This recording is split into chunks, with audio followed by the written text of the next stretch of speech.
Okay, so I'm back again. This time I am working on shower jellies. So I'm going to be trying to make 2 tubs. I'm going to be trying to colour them and scent them differently, and I've got to try and get the colours the right way around. So I'm going to start off with this tub here, which is going to be cherry and melon scented. So I'm adding just under a teaspoon of cherry and melon to that. And immediately I'm going to add a very small amount of red food colouring to it.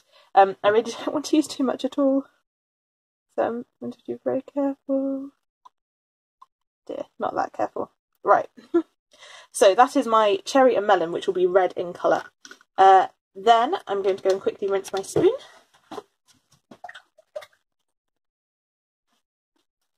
So my other scent is vanilla and citrus, and I really, really like this one. So I really like this scent a lot. So a teaspoon into the further tub, and then a little bit of my, it's green in the bottle, you can see, but it will actually look yellow when it is diluted. So there we go, I have my green and my red. Furthermore to the, oh, I was going to say I'm going to add some lemon juice, but I cannot find any. I can't see any. Okie dokie, so now I've set up my double boiler. So I've just got some crystal jelly in the top there, with my little lid lid and boiling water in the pan underneath. So I'm going to wait till this is fully melted, and then I'm just going to tip it into my 2 little tubs, which are over here, and then mix them up in the tubs. And hopefully this will work and give some nice coloured and nice scented, and it'll be easier than having to do the whole thing twice. Whew, let's see how it goes. Okay, so I've had this going for a while now.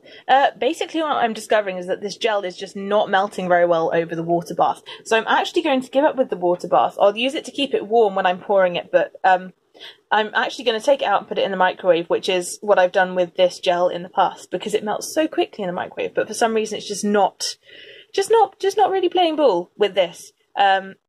So yeah, microwave it is. Sorry, so you have missed a little bit. I microwaved, it was all melted in like 30 seconds.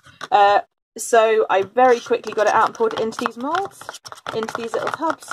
And then I'm very quickly stirring up because I want those colours and scents to be spread equally throughout. And I think I've done it, and it's all nice and runny still, which is a massive achievement. What I haven't managed to do is successfully scrape out my bowl very well. So unfortunately I'm going to have to put some lumpy bits on top, which will make them look ugly. But there you go. Oh, I don't know, maybe actually I might just break this up, break these scrapings up and put them back in my bag, because there's nothing wrong with them. They can be reheated, you know, they can be melted again, and it will stop me from messing up these jellies, which so far look absolutely beautiful. Although, oh no, bad mistake. Okay, we have a no.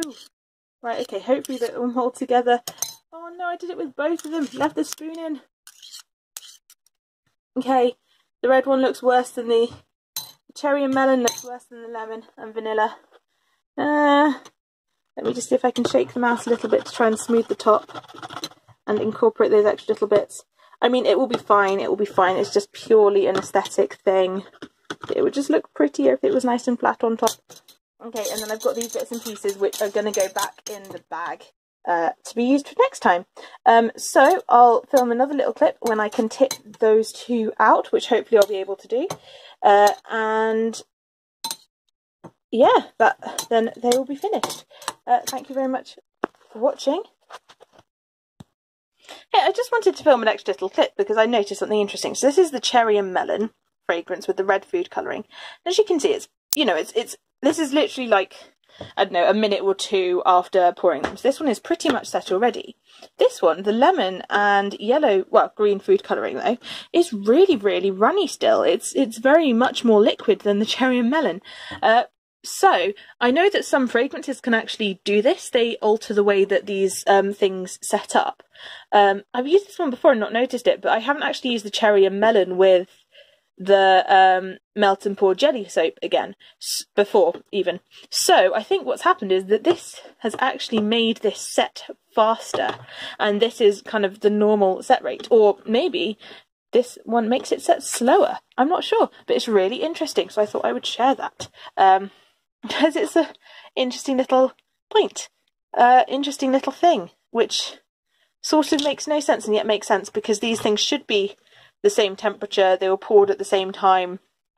You know, there shouldn't be any other difference. Right, here we go. So this is what they look like when they turn out. So, problem with mixing in the pot is that we've got all these edge pieces, which are fine. They'll come off when you use it, and, you know, you'll just have little blobs of soap, which is fine. So that one has worked quite well. This one, let's have a look. This one's still a little bit warmer. And yeah, same thing again. But yeah, overall, really happy with the pair of them. Going to leave them to cool properly, and then using them and try and get this one back nice and neat in its tub. There we go. Right, so there we go. That is my shower jellies not a tutorial. Thank you very much for watching, and I'll see you for the next one. Bye.